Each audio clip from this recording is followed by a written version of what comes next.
Bonjour, je suis Anne Lavran, la dirigeante de la société Electravia, qui, comme le nom l'indique, met de l'électricité dans les aéronefs.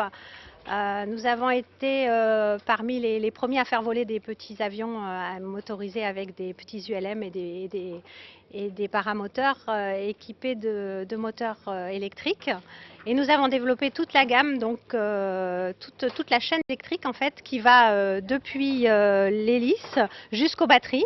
Une hélice spécifique, un moteur électrique à courant continu, un contrôleur derrière qui permet de faire varier la puissance, donc un variateur si on veut l'appeler comme ça. Et puis derrière, tout ce qui permet d'alimenter ce moteur électrique, donc c'est la partie batterie.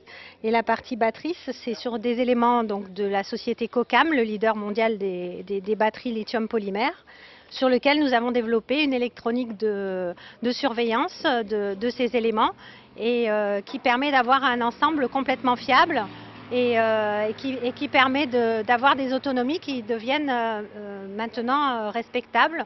Notre dernière réalisation et celle que nous présentons sur le salon, c'est la Luciole électrique qui a une autonomie d'1 heure. Je vous présente justement le pilote de la Luciole électrique, Jean-Luc Soulier, qui a réalisé la campagne d'essai de début août et qui ne va pas s'en tenir là.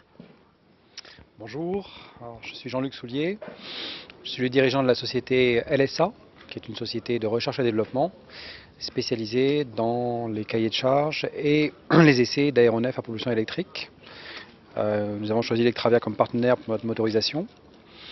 Et nous avons donc mis en l'air un prototype performant, un démonstrateur performant, qui est la machine de M. Colomban, la Luciole MC30, qui est maintenant le MC30E. Et après une première campagne d'essai qui était extrêmement prometteuse, nous en préparons une deuxième avec une installation qui est affûtée, qui sera un petit peu améliorée, pour une campagne d'essai qui durera jusqu'à la fin de l'année.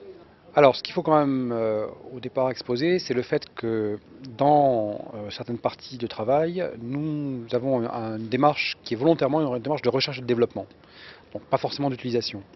Mais il y a néanmoins déjà des secteurs qui sont utilisables, et notamment les secteurs à mission courte, les missions de loisirs, les missions de vol avec des mises en vol, qui ensuite se terminent en vol à voile, donc tout ce qui est vol à voile, tout ce qui est paramoteur, ces missions-là, et des missions courtes, je dirais jusqu'à la concurrence d'1 heure. Et alors si on part à mission égale, l'électrique a des avantages qui sont à la fois de performance et économiques. C'est-à-dire en gros c'est moins cher et c'est bien plus performant. Ça va plus vite, ça va plus haut, ça va plus loin, c'est beaucoup moins cher et surtout ça dépense une énergie qui est incomparablement moindre. Normalement on compte qu'un système complet électrique consomme entre 3 et 5 fois moins d'énergie qu'un système thermique. Il ne fait pas de bruit. C'est extrêmement silencieux, donc pour les riverains c'est quand même très intéressant. Et d'autre part, il n'émet rien, il n'émet pas ni de gaz toxique ni de CO2.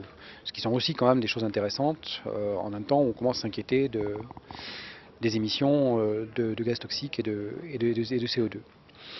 Donc finalement, notre rôle consiste à continuer à progresser dans le défrichage de secteurs de plus en plus étendus, de plus en plus vastes, et de sécuriser via Electravia des secteurs où on peut commencer à commercialiser des ensembles qui sont tout à fait utilisables et tout à fait fonctionnels.